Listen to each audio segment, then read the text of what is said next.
2014 World Cup, historic din ang 2015 Gilas Pilipinas na lumaban sa FIBA Asia Championship sa China.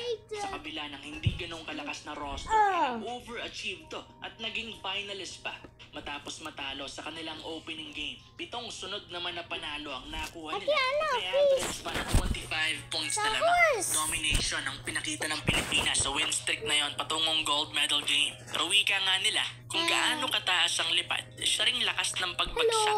Kaya grabing heartbreak din ang binigay ng kinapos tayo para makuha ang slot sa 2016 Rio Olympics. Yun ay nang talunin tayo ng home team na China. Maraming Pinoy fans ang masama ang loob nun, hindi lamang sa talo, kundi pati na rin sa tilay mga diskarte ng mga Chino para mas mapataas ang tsansa ng panalo para sa kanilang koponan. May mga problema sa tawagan, pisikalan, at iba pang mga dirty tactics. At yan nga ang pag-uusapan natin ngayon dito sa W Stories, ang kontra... You're going to that? Kung nagkataon, baka nasuntok ng ex-NBA player si Kai Sotto. Nakaredy na ang kamay ng kalabang import dahil sa ginawa ni Kai Sotto sa kanya. Munti ka nang maibaon ni Kai Sotto ang ex-NBA player na si Cheick Diallo. Top 1 highlight sana ng bilig ngayong araw to pag naging successful.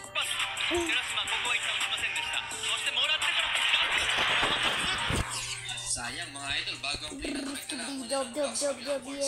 tayo niya ang ex-NBA player niya na si Jaron Uthoff. 3 points pa lang sa first quarter. Si Sotto Kato sa the same kang papa.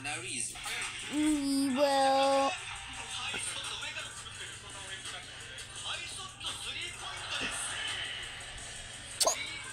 Second quarter, nakabawi si Matthew Wright matapos ang malamig na performance niya sa first game nila kontra Hiroshima Dragonflies. 4 points sa first half ang we will... Circle. We will talk. You know how he's around guns. Put it down. Are you sure? We will talk around. It's okay. Goodbye. Hello, Mama.